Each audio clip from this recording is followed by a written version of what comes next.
இப்ப நம்ம பார்க்குற இந்த பூமி பார்த்தீங்கன்னா, டோட்டலா ஒரு 3 ஏக்கர் பூமி நம்ம சேலுக்கு பார்த்துட்டு இருக்கோம். இந்த இடம் வந்து நம்ம பெதப்பம்பட்டி ஏரியால அமைஞ்சிருக்கு. நீங்க பொள்ளாச்சியிலிருந்து தாராபுரம் நம்ம போகும்போது கரெக்ட்டா பெதப்பம்பட்டி. பெதப்பம்பட்டியிலேருந்து வடக்கு சைடுல இந்த ப்ராப்பர்ட்டி அமைஞ்சிருக்கு. ப்ராப்பர்ட்டிக்கு வழித்தடம் அப்படின்னு பார்த்தீங்கன்னா, தார் ரோட்லேருந்து தனி தடம். உங்களுக்கு வந்து ஒரு 16 அடி தடம் தனி தடமா குடுத்துடுறாங்க. இந்த தார் ரோடு வந்து நம்ம நெகமம் போற ரோடு இது. இந்த ரோட்ல இருந்து நீங்க ஸ்ட்ரெயிட்டா உள்ள வந்தீங்கன்னா, கரெக்ட்டா ஒரு இதுலேருந்து போற தூரம் ஒரு 50லேருந்து ஒரு 70 அடி வரும். அதுக்கப்புறம் உங்களுக்கு நம்ம பூமி ஸ்டார்ட் ஆயிரும். மண்ண பொறுத்தவரைக்கும் லைட்டா கரிசல் மண் வந்துரும்.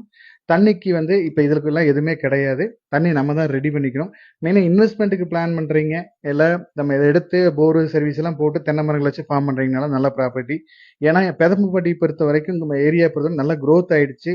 அதனால நம்ம இடத்த பிளான் பண்ணீங்கன்னா, இது இன்வெஸ்ட்மென்ட்க்கும் பிளான் பண்ணிக்கங்க. அதே மாரி உங்களுக்கு விவசாயத்துக்கு பிளான் பண்றனாலும் நல்லா இருக்கும். இடத்துக்கு ஓனர் கேட்கும் விலை பார்த்தீங்கன்னா, ஒரு ஏக்கருக்கு 65,00,000 கேட்கிறாரு. நீங்க இடத்த நேர்ல வந்து பாருங்க. இடம் ஏரியா புடிச்சுதுன்னா, இவங்க சொல்ற ரேட் வந்து இன்னும் கொஞ்சம் கம்மி பண்ணி பேசி குடுத்துடலாம். தேங்க் யூ ஃபார் வாட்சிங்.